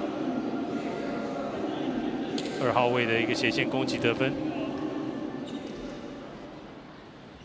于老师觉得艾妮她有身高的优势，然后未来要加强的还是要先从基本功来练起，对不对？当然，我们可以看到，其实，我们在整个的，尤其最近哦，可以看到，在这个我们排球里面呢，针对中间手的这个地方啊，他的训练的一个状况，就是说他的训练的一个基础哈，他并不是很扎实，这是一个问题哈。所以我们可以看到，以前包括国家队的这个中间手，他有的时候连拖球都不见得会拖，我坦白讲，因为他身材够，他的功能就是负责拦网攻击，就是拦网，然后发球。对。然后呢，进来的一个这个防守里面呢，他也认为说了不起，我这个发球这个防守的地方我就放弃掉了，失掉这一分我就下来了。所以因为以往我们可以看到自由球员他换的都是换这一个所谓的一个中间手，那这个是一个很不正常的发展。那如果说以按你这个条件来看的话呢，其实以他目前，我说第一个，之前我们看到他，我刚提到的就是说他的一个脚步的移动，他的移动里面来讲的话，他很认真，但是移动的步伐他是有问题的，因为排球的步伐来讲的话，不外乎就是说我们的侧并啊，或者小碎步，或者是说我们的一个交叉接这个跨步等等的一个状况里面综合，他这个步伐以前做的不是很好，不过我最近看到他的脚步有进步了，但是还是在拦网的一个部分，他是不是？怕自己跳得太高，头这怕脸被打到，所以你看到他的拦网的手都是用挡在前面的，好像有点这种对，有点那种抗拒的那种感觉。对，所以这个是一个手型的动作，我觉得说他可以一步一步来啊，就是说，哎，接下来就调整他的这个拦网的手型的一个部分哦，因为你一下子就要求很多的这个都到位的一个状况里面，他确实是蛮难的。但是我可以看到，就是慢慢的来，一步一步的来，有进步。那其实现在大二嘛，大二他的进步空间还很大，所以可以慢慢的来做。小高接发，在这边钟轩，哇，钟轩这个拿手的2号位置的一个斜线攻击啊，打在林谦的一个手上，守不住。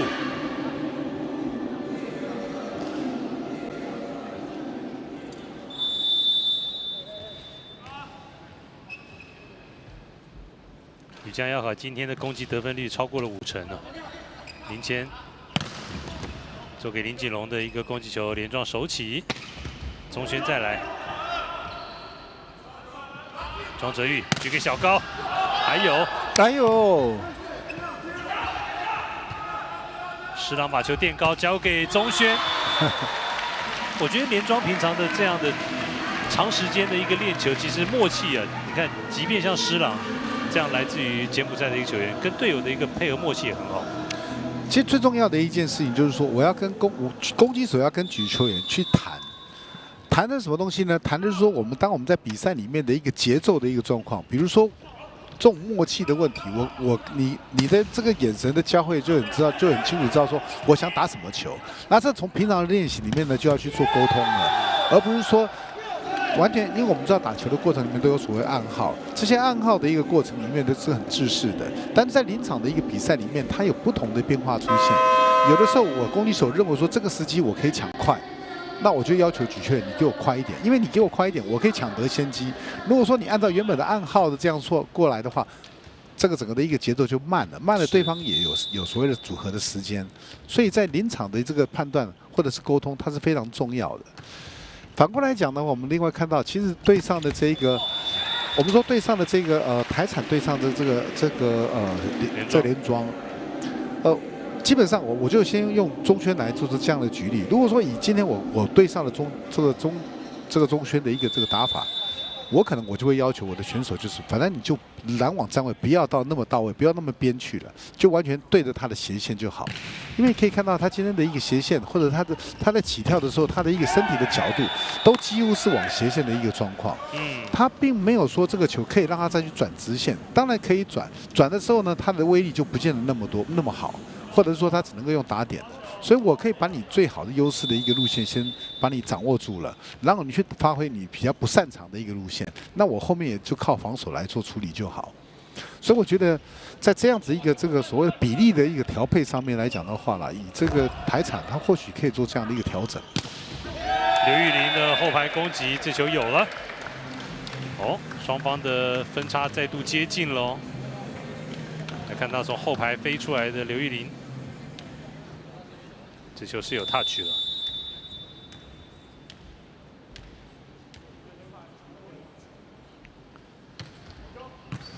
林锦龙今天大部分在台产这边发球都是锁定施郎哈。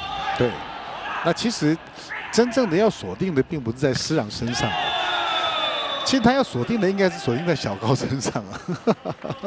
而且施郎他在后排嘛，后排的一个部分来讲的话呢，我就是本身就是接发球嘛，但是你发在小高身上才有它的一个破坏性。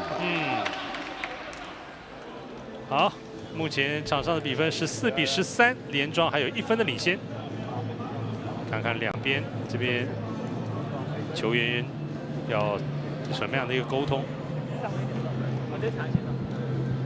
今天连庄这边林峰清教练还是没有在现场啊，在场上是简伟伦教练。伟伦过去在太阳神时期也是自由球员啊。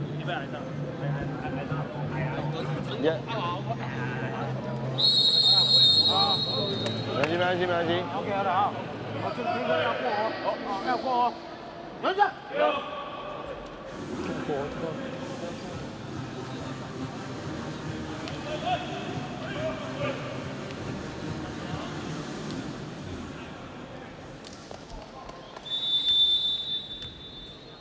暂停过后回到比赛，画面上看到这是桃园台产林锦龙的发球，发小球啊。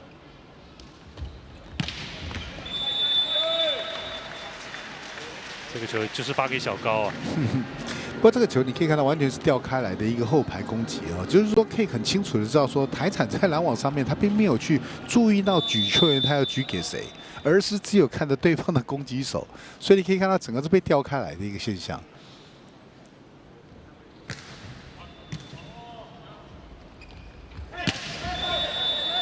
又是一个后排踩线的一个攻击。对，今天刘玉玲这边已经出现2次这样的一个后排攻击踩线的失误了。对，这个脚尖明显过了哈。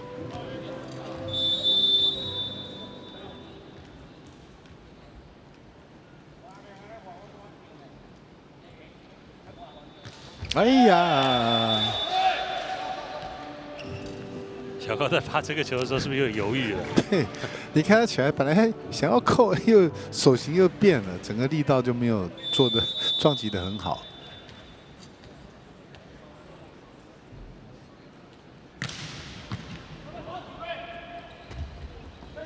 小高吊球，这个吊球吊得非常聪明啊，直接送到桃园台产的无人地带。不过今天确实可以看到台产在防守的一个站位跟走位啊，出现很大的问题。像这个球应该是林锦龙要上来守的，但是他竟然还是留在后面哦。刘玉玲，这个大炮被守起来。钟轩，果然今天钟轩基本上都是打斜线啊。对。因为基本上来讲的话，可以看到他在斜线的一个部分，他目前没有受到任何的一个阻扰跟困扰，所以他可以顺顺的来打。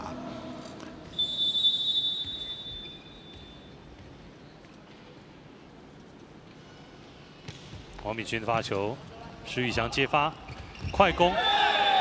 这一次的快攻配合终于有了，18比15，年庄还是有着3分的领先优势。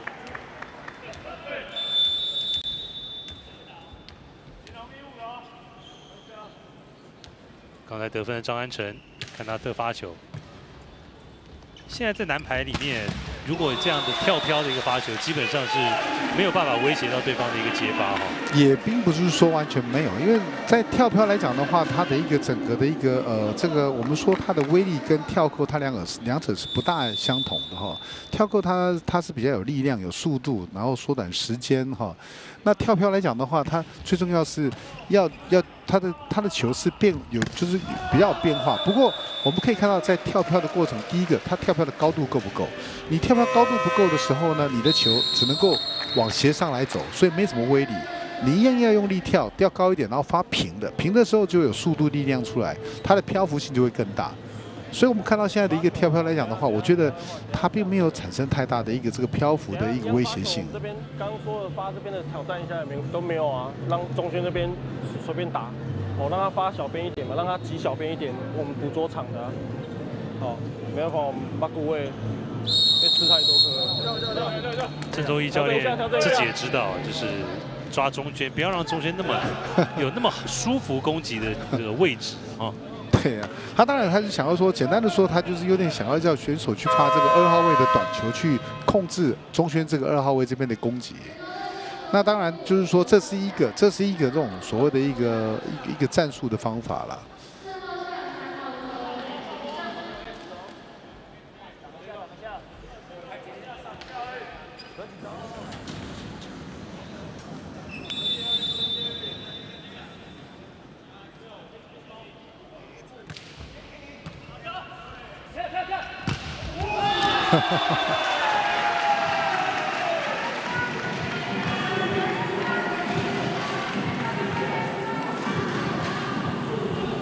这个时候，台产他是在1-5的情况之下的时候，他并没有做出太大的交叉哈。那对方是3个人拦网对上2个人的攻击手，所以他又往中间去切了，这个有点就是太摆明的让对方知道说我的进攻的一个形态是什么样子。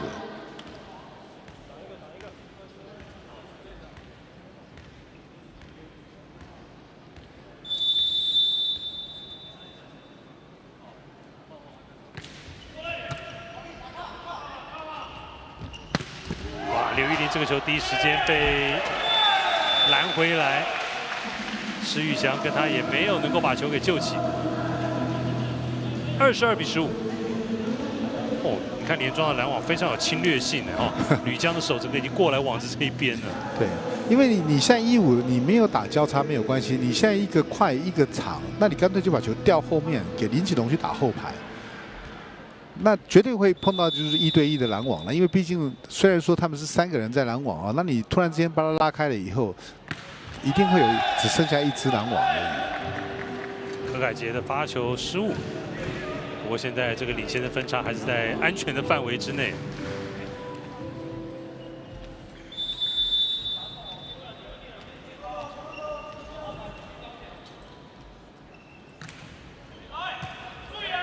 王建勋接发，在这边又是吕江耀凯。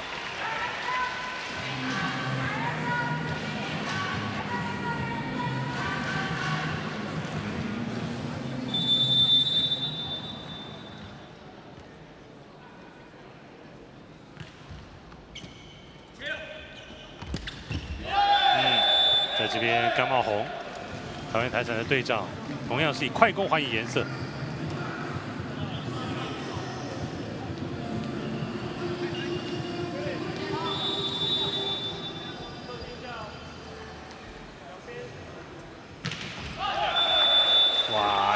这个时候发球失误啊，也让这场比赛连庄男排先来到了赛末点了。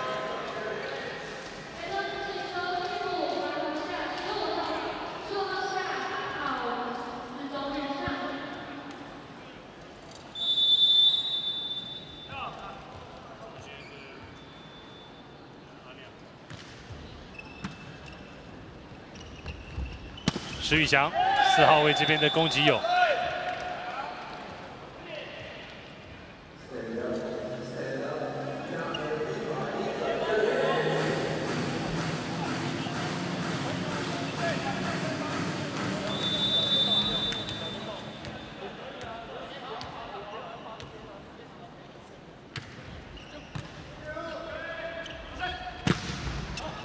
在这边的这一个拦网，结果出界，连庄拿下了最后一分，25比18。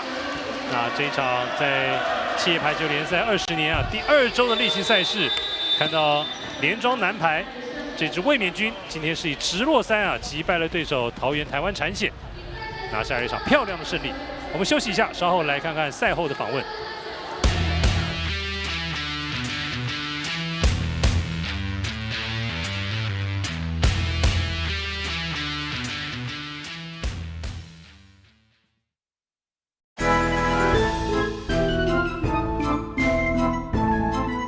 如果是万圣节的话，我最近有在小红书滑那个万圣节的装扮，然后就可能对那种就是一些妆容，然后可能是那种小恶魔那种蛮有兴趣的。我比较想要扮动物扮那个恐龙，因为我上次看到那个扮恐龙超可爱的。其实我很喜欢就是迪士尼的茉莉公主，然后我超想要试试看那一种感觉，可是穿成那个样子来比赛好像有点不太适合吧。我想要扮演一只精灵，因为举球希望可以像精灵一样鬼灵精怪。对，因为我最近在看那个 One Piece， 对，然后我觉得他是一个梦想很坚定的人。僵尸吧，因为就不用动了。我想扮成球主，因为站着就好了。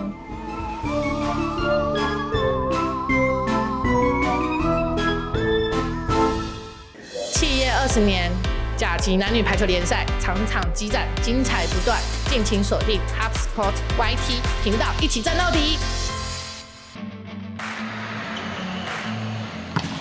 企业20年甲级男女排球联赛，没有平凡，只有卓越。技术与力量的巅峰对决，拼搏与激情的荣耀象征，见证心灵与体能的极限挑战。企业20年甲级男女排球联赛 ，HubSports YouTube 频道，全赛季现场 live。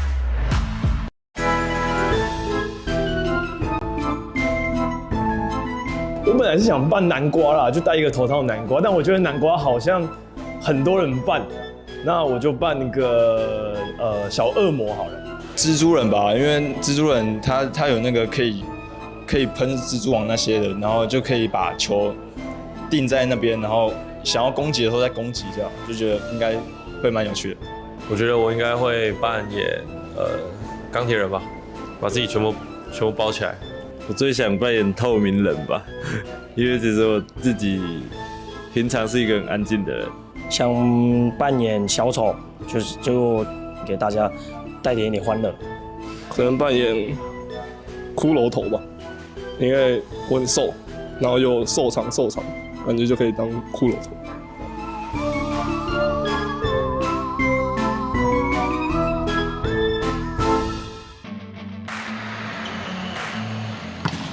企业20年甲级男女排球联赛，没有平凡，只有卓越。技术与力量的巅峰对决，拼搏与激情的荣耀象征，见证心灵与体能的极限挑战。企业20年甲级男女排球联赛 ，HubSports YouTube 频道，全赛季现场 live。企业20年甲级男女排球联赛，场场激战，精彩不断，敬请锁定 HubSport YouTube 频道，一起战到底。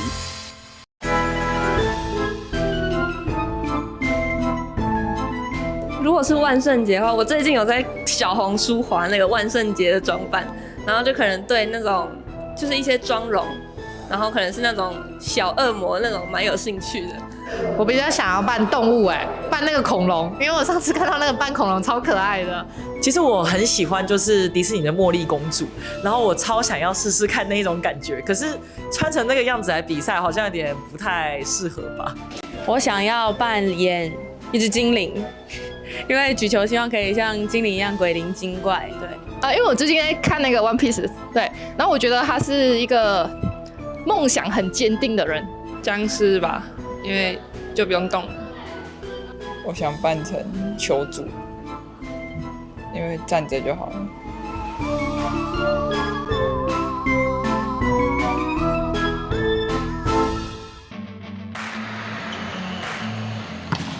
7月20年甲级男女排球联赛，没有平凡，只有卓越。技术与力量的巅峰对决，拼搏与激情的荣耀象征，见证心灵与体能的极限挑战。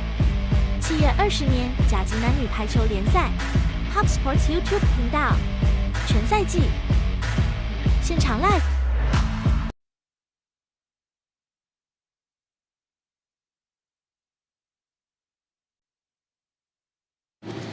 好，10月26号星期六在台体大体育馆啊，寻求卫冕的连庄男排，在今天是以直落3击败了对手桃园台湾产血。在今天赛后的访问啊，问到今天得分最高的拿到16分的宗轩，还有队长张云亮阿亮。首先问到宗轩，今天这场比赛拿到全队最高16分，感觉上你今天在整个斜线上特别有把握。今天在整个进攻的心态上，跟上个礼拜对台电也拿下6分。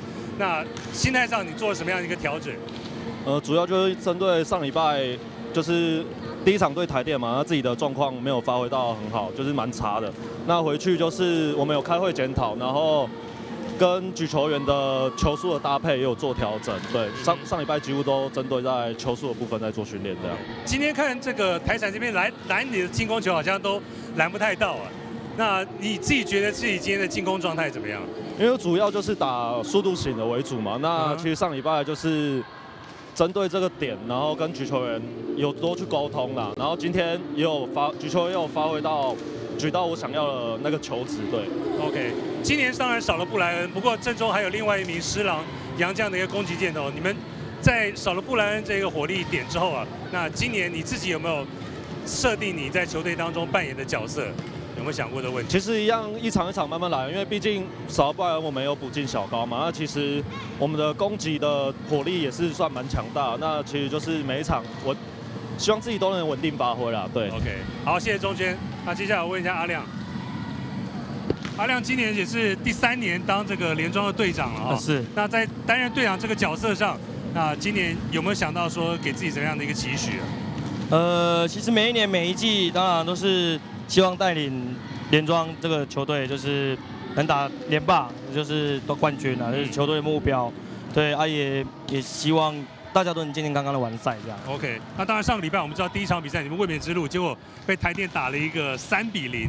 哇，这个礼拜练球有没有特别加了一些课表啊？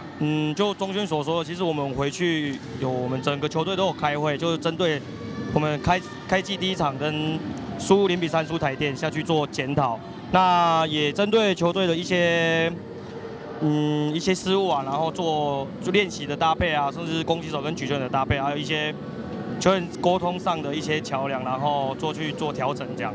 对，那当然我们知道阿亮，你跟这个吕庆宏是阵中2名自由球员，今天你们在防守上也这一场的胜利做出了很大的贡献。你跟庆宏平常在整个分工上是怎么样做的，跟大家分享一下。就最主要是因为我是以接发球为主，然后庆宏他是以防守为主，对。然后在练习上，其实我都会给他一些就经验分享啊，因为他算学弟，所以他也都会问我，就一些国际赛的经验啊，说站位的防守啊，或者是接发球的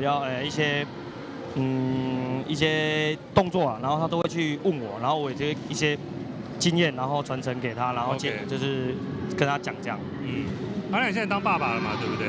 对。小朋友会看你打球吗？会，他今天有到场。现在有到场。对 OK， 那就继续加油。我们希望连庄今年，哇，现在台电开幕2个礼拜已经拿下3连胜了。你们今年会有蛮大的一个寻求卫冕的这样的一个压力。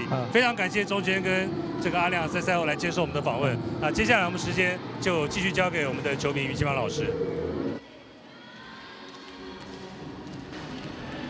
好，我们我们恭喜我们这个连庄球队呢，在今天的对上的桃园台产呢，拿下的这个首胜哦。那当然，刚刚雅里也特别提到了屏东台电，目前已经出赛了3场。 那这3场里面呢，都获得了连胜。那当然，紧追在后的是云林美金龙哦，出赛了2场，2场都是获得了胜利。那今天来讲的话呢，其实我们特别看到了，就是说在连庄，其实他们针对第1场的一个比赛的一个缺失，他们也做了一些修正。那包含的跟这个举球员跟攻击手之间的一个搭配哦，跟要求哦，就是像我们刚刚在转播的过程也特别提到的，就是说选手跟举球员之间的一个这个搭配。 要不断的去沟通哦，不能够用单单的一个是所谓的一个说我们用暗号式的方式来去做，因为在这个过程里面呢，有一些选手他特别喜好什么样子的一个这个球路哦，那其实你要很大胆的，也很清楚的跟这一个举球员来做一个这个表达，就像钟轩他提到的，就是说，哎，他是属于速度型的这样子的一个攻击手，让举球员知道说他是这样子的一个状况，他比较容易去发挥出他的一个这个优点出来。那当然，经验的传承是非常重要的。阿亮也特别提到了跟庆宏之间的一个沟通啊，我想这每一个球队都必须要有这样子的一个观念跟概念，因为这个球队的经营它是一个长长久久的，而且是一个要去永续发展的，所以你必须要把这个前面的这样子好的一个这个所谓的一个技术流传到后面给这样子新进的这个选手，或者是有一些可能还在紧追在后的这些选手，让他们提升他们的一个这个技术水准出来啊，对这个球队才有最大的一个效果。好，恭喜卫冕的连庄男排拿下了新赛季的第1场胜利。那这场比赛转播工作到这边要告一段落了。提醒您，在稍后还有在今天10月26号最后1场女子组的比赛，那将由卫冕军台北精华要来对上那我们的一个青年代表队毅力营造。那这场比赛也将会在稍后为大家带来现场直播。我是陈雅礼，跟我们的球评于清芳老师在这边先跟你说声再会了。我们在下一场更精彩的企业排球联赛再见喽，拜拜，拜拜。哦。